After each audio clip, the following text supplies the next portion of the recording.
I'd like to call the Board of Education meeting to order. May I have approval of the agenda, please? So moved. Second. All those in favor? Aye. Aye. Any opposed? Agenda is approved. At this time, I would like to have Chris do the Pledge of Allegiance, please. We can stand. I pledge allegiance to the flag of the United States of America, Of America, to the republic and to the for which it to stands, stand one nation, indivisible, with liberty and justice for all. for all.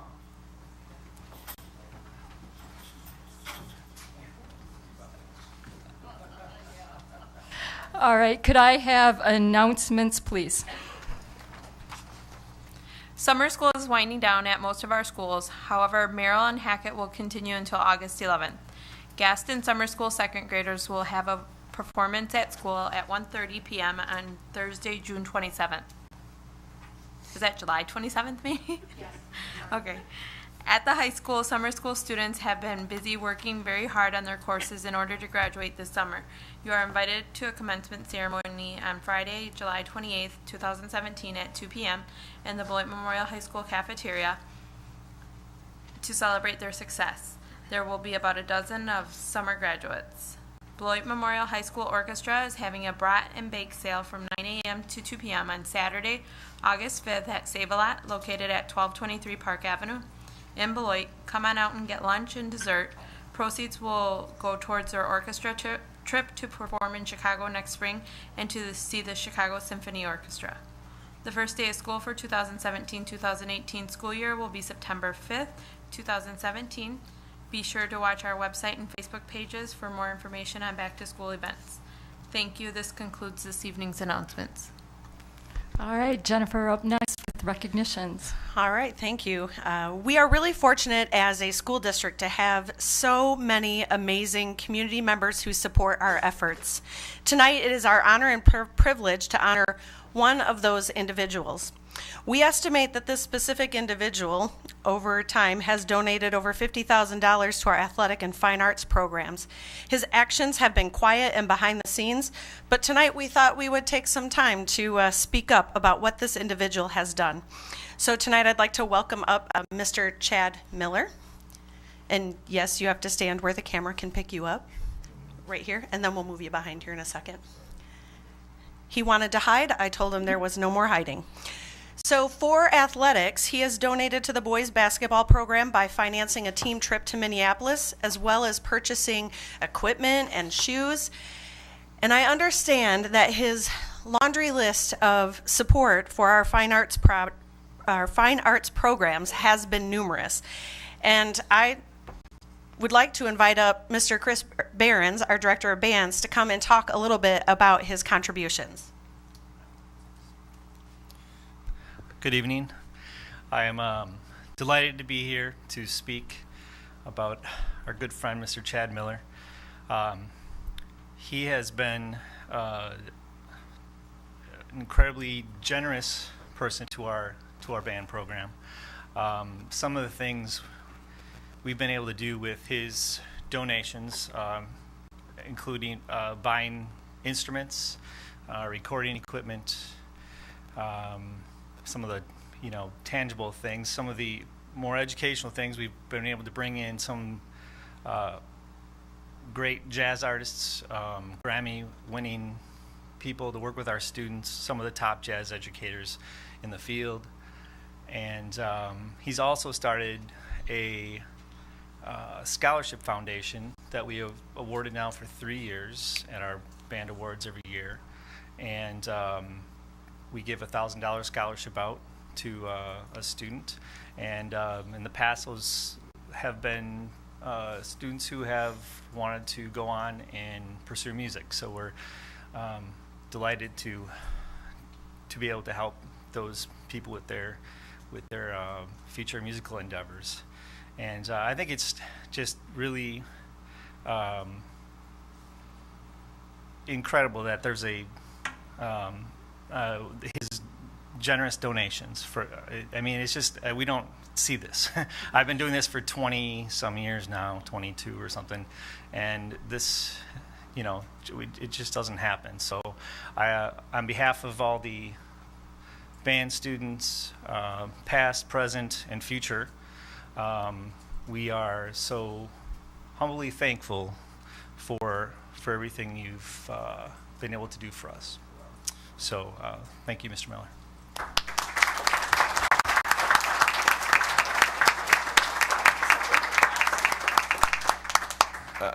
So this is unexpected and a great pleasure for me. I grew up on the West Side, worked my way into New York City in the mid-'90s, and have worked in the ad business out there with my own consulting firm, and then working with Mr. Scully of Apple fame, and have been very fortunate and to accomplish the things I have, and I owe a lot of that to Beloit. And I can live anywhere, but I prefer living on the ridge in Beloit. I prefer helping those that can't help themselves. I prefer to, as my wife puts it, spend money wisely, because I do spend money unwisely as well. But it's been a lot of fun. There isn't anything more fun than helping children. Help them realize what they can accomplish, and give them the tools and the resources that are needed for them to accomplish that. So it's and coming from a city of Beloit where we're, I think we're all pretty tireless in trying to continually improve the environment here, and the school is obviously part of that. So I continue to do what I can, either with my time, which is somewhat limited, more so with funds, because it's just simply easier. But this is very much appreciated. I didn't expect it, and I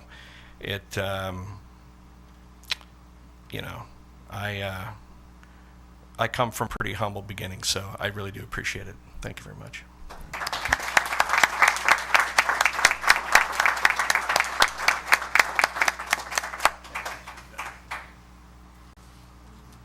Chad, we know that a certificate is absolutely no way to repay you for your generosity, so we are so grateful for you. Mr. Miller, as a band mom for many, many years, I just want to say thank you so much. It's one of our best programs, and there are a lot of kids there that work very hard but just don't have the means to do things like go to camps. And it's wonderful when we can get people, like Victor Goins or whomever you bring here. It's wonderful. It's a wonderful opportunity. And to help these kids get the experience with those clinicians and to be able to go to camps, that's just, I can't thank you enough. Thank you. And again, we know that extracurriculars make a difference in our kids' lives, and they lay a foundation that they will use for a lifetime. So thank you very much. All right, I am on to the next agenda item, which is citizen delegations. So I have a legal piece of paper that I need to read. Is there anyone in the audience wishing to speak? Yes? All right, so let me go ahead and read this. Members of the audience, the Board of Education is now at the place on the agenda where we will receive public comments from citizens or delegations on areas of interest that are not on the agenda. The Board of Education will generally not respond or act on items that are not on tonight's agenda. Appropriate items will be referred to administration or one of the board's committees. Citizens wishing to speak on one of the posted agenda items may do so as items are called by the board president. While the board and district welcome public comments, we as a board also must ask that you exercise care in your comments that relate specifically to district employees or persons connected with the school system. In order to protect rights of these individuals and in the interest of complying with open meetings law on prior postings of items for consideration at this meeting, the board reserves the right to end comment on such topics. The use of specific names of district personnel may lead to legal liability on the part of the speaker. The board would also remind the public that the board has existing procedures in place to dispose of legitimate complaints against staff members and persons related to the system. Persons desiring to speak should come to the podium and give their name and address before beginning to speak. Each person is asked to speak no more than 3 minutes. I just want to cue everybody, we now have a time clock. Can't miss it. To your right. Chris is going to help me time keep. And now I get to ask the question, are there persons who wish to speak at this time?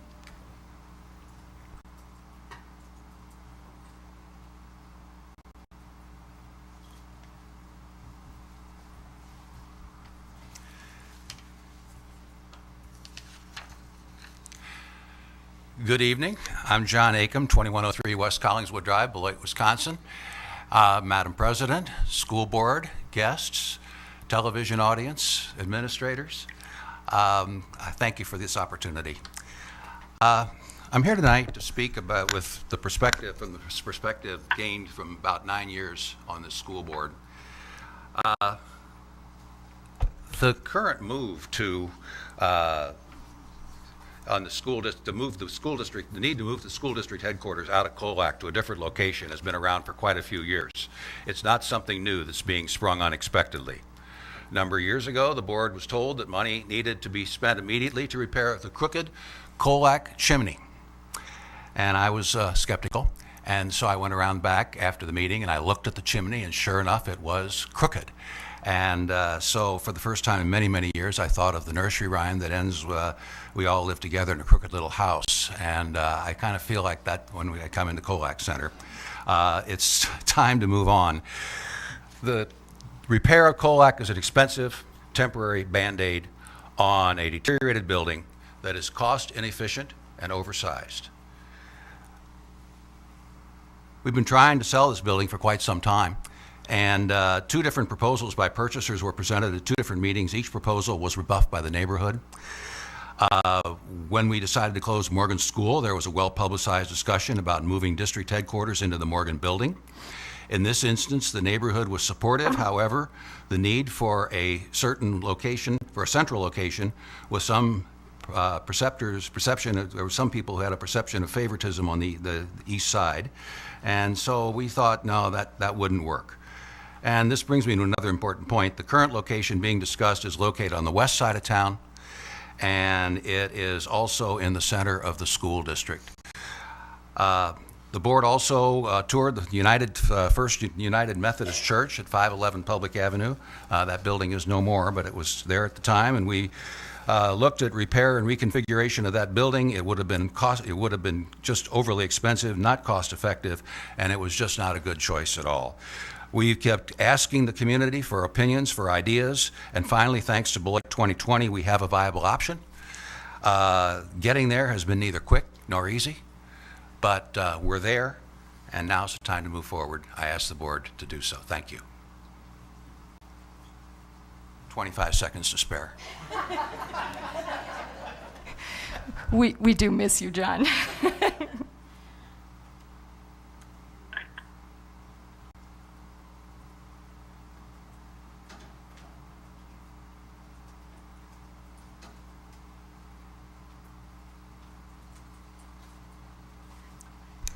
Good evening, Sheila DeForest, 748 Harrison Avenue in Beloit. I've been wanting to come before you for a couple months now, but I've had many meeting conflicts that haven't allowed my attendance until today. So this might seem like an old issue, but it's not. It's important to me, and I want to make sure that I am able to contribute my perspective on it. And this is regarding the appropriate response to concerns raised by teachers about how the district is handling challenging students. While I taught for 3 years at Beloit Memorial High School in the past, I have a bit of perspective as a teacher. And as a Beloit City Councilor for 10 years, I'm always concerned about Beloit's image and reputation. But the most important perspective I bring to you tonight is as a parent of several children. I've had children gone through the school district of Beloit who were academic all-stars, extremely compliant, fantastic kids, easy to get along with, and I've also raised children that were difficult and challenging. And so I've been able to attest to the care and support that they have received from teachers and administrators in the district. So parenting one of those challenging kids, I just wanted to speak to that. And this was one of those kids, one of my kids, one of our kids that got kicked out of class frequently, that had trouble controlling his impulsivity and anger. He really struggled academically. It had nothing to do with my parenting. And so I want to make sure that we keep our focus on how do we support those kids who are our kids to be successful. In his case, before I adopted him, he experienced some really significant trauma that is still impacting him today. And it took a village to raise that child. And I appreciate all of the people that helped make a part in helping him to be successful. He's fairly successful right now. Hooray, we did it. I'm so proud of the young man that he's become. So in speaking to that, I want to make sure that we strike a balance in meeting the needs of all of our children. Certainly a student who's being disruptive impacts the learning of other students, and I'm sensitive to that as a teacher, and I understand that in considering my other children and how it impacted them. And certainly a disruptive student can destroy a safe learning and teaching environment. So I certainly don't think that giving a student a timeout and sending them back to class without some really serious intervention is the answer.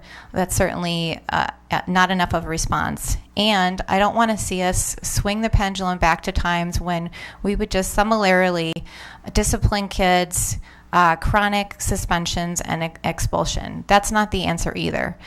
We really need to step up our interventions, and I would exhort you to please reach out to the village. There's lots of people in the community that want to help, that want to be a part of addressing these issues. So please, no zero tolerance policies, no one-size-fits-all reactions. It's unacceptable to return to that. The data has been clear that type of response disproportionately especially impacts our students of color in particular. And so I really think that if we swing back the pendulum to that as a response, that is not the way we want to go.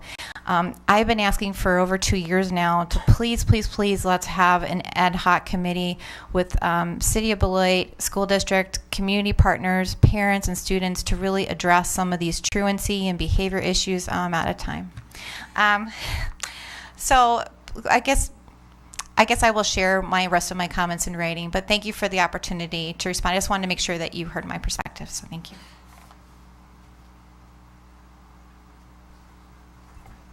All right, seeing no other people who would like to speak, I'm going to move on to superintendent's reports to the board. Good evening. At this time, I'm going to ask Executive Director of Business Services, Jamie Morath, to come to the podium. She's going to have a few very brief remarks. But I would like to begin very briefly by thanking all of the stakeholders, whether it be from the city, the school board, the district, Beloit 2020, and other partners for the work that has been done to set a vision that we all agree is amenable to change over time. Visions change, especially when you're looking at a 10, 15, or 20-year vision. However, I realize that a lot of the attention in phase one has been focused on this building. Almost 20 years ago, I sat actually where Dr. Baskin would be sitting, and I was a student board member participating in a debate about naming this sacred building in many ways after George Kolak. I would be remiss as we look at moving on, as Mr. Acom so eloquently pointed out, which we need to do. I would be remiss to say the history of this building to our community, almost 100 years old, is well noted. But it is time for us to move on. And it is time for us to truly provide our teachers, our community, our parents, our students with a place for comprehensive training in a modern day.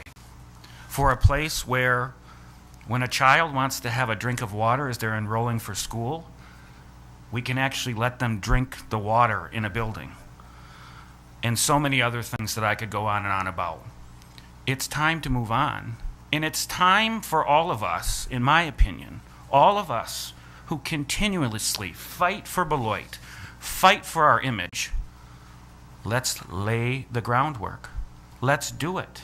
Let's show this community, this state, and the greater world we're worth something. This building, quite honestly, you could take all of the administrators, in my opinion, and put us in a gymnasium. This building is way more than that. It's a training space for our teachers.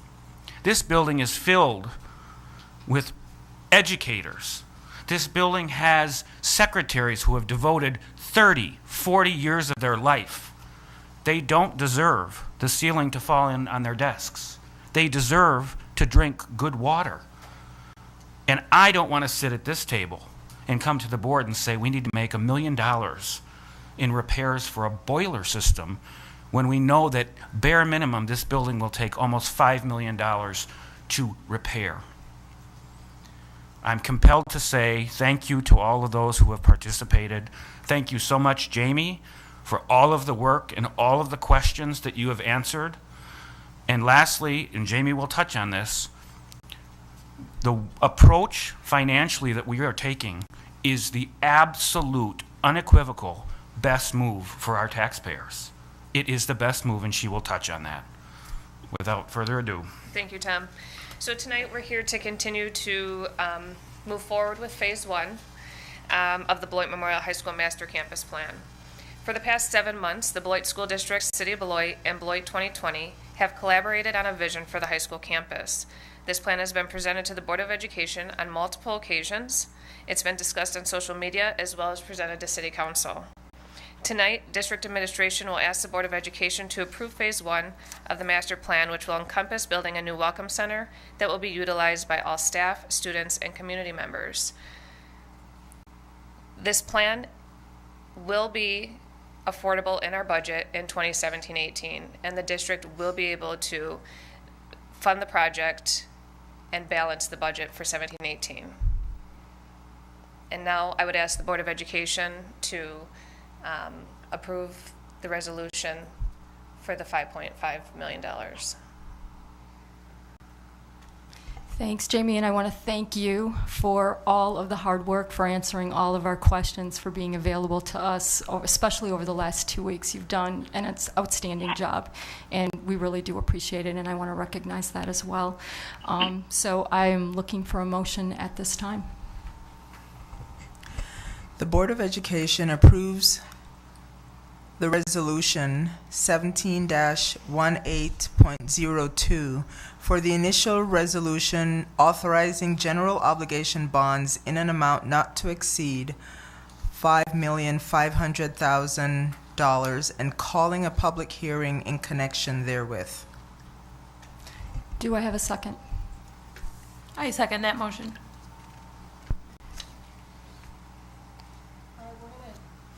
We're going to do this as a roll call vote, so I'm going to ask for Michelle's assistance. Anderson Levy, Aye. Baskin, Aye. Charles, Aye. Braun, Aye. Endres, Aye. Klobuchar, I need to abstain. and Sanchez. Aye.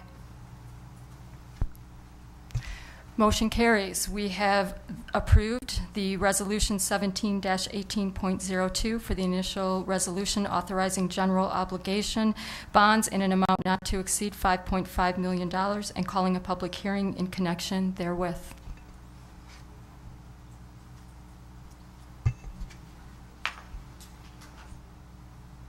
I'm signing off. What? Dennis is signing off. Michelle, for legal purposes, is there anything more that I need to read? Nope. So we can move on to the next agenda item? All right. Moving on. I'm looking for reports to the board as the next agenda item. Committee reports, Finance and Transportation, please.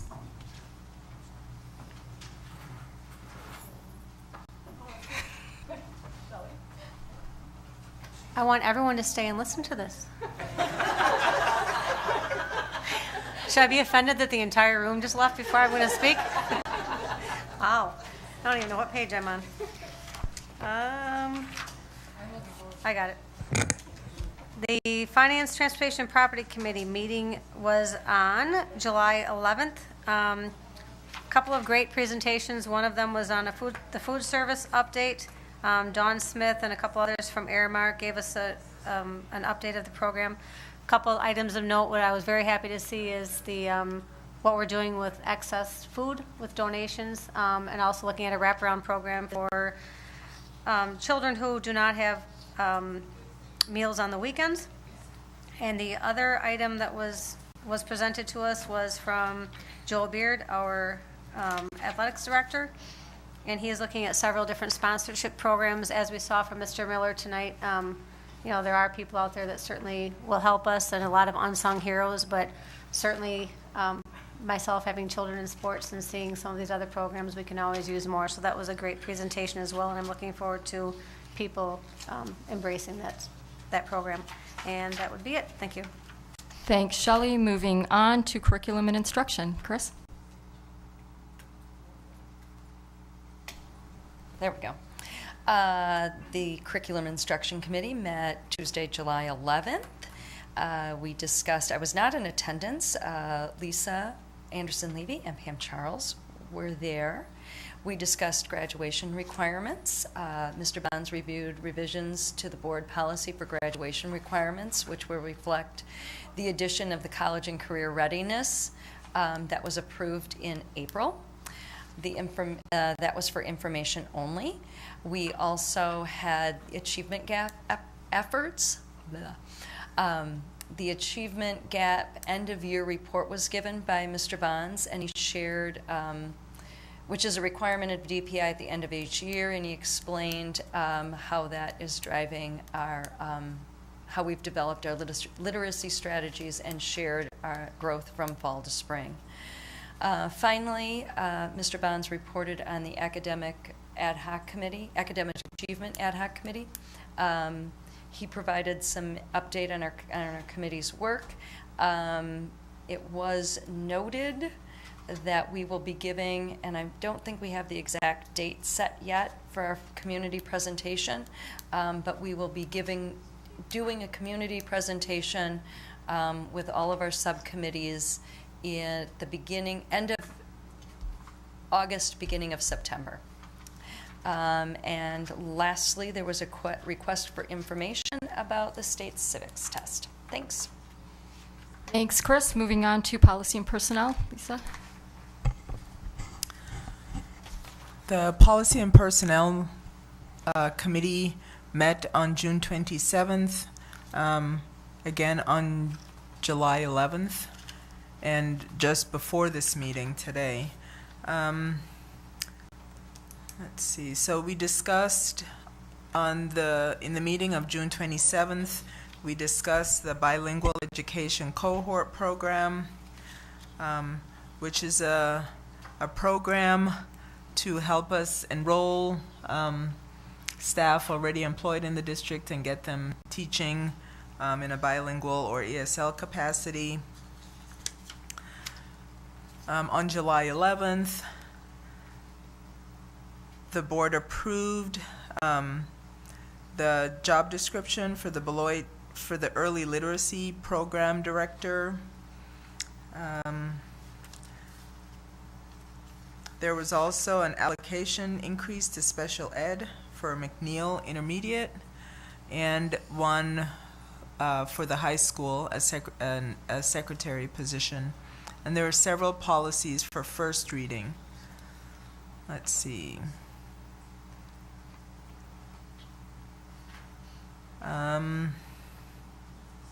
For policies for second reading, actually there was just one, and it was tabled.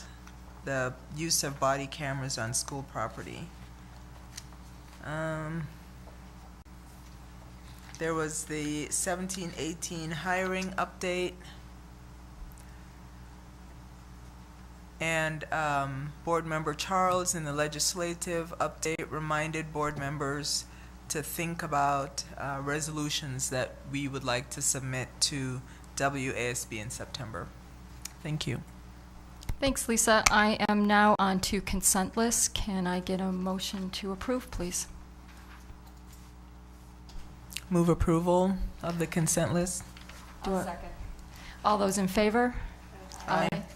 Those opposed? Motion carries to approve the consent list. Page. We are now on to business action items. I'm on B, allocation increase for special education professional educator, McNeil Intermediate School. Can I have a motion, please? Move approval of item B and C. I'll second. All those in favor? Aye. Opposed? Motion carries to approve items A and B. We are now on to, B and C, sorry. We are now on to item D, policy 345.6, rule 1, specific graduation requirements. Move approval. Second. Can I have a question, please? The civics exam wasn't added to this policy, correct? No, that was, we've had that for a few years. The civics exam? It's new. Well, when you say new, it's been, we've had it as a graduation requirement for a year. So it's already in this policy? It should be. Mm-hmm. Okay, because I don't remember it coming to the board, and so I didn't know if it was part of this policy, but it will come to the next. It is on the agenda for the next. Thank you. And if it has to be added, we can add it then. All right, thank you. Any other discussion? All those in favor? Aye. Any opposed? Motion carries to approve policy 345.6, rule 1. Personnel recommendations? Move approval. Second. Second. All those in favor? Aye. Any opposed? Motion carries to approve personnel recommendation.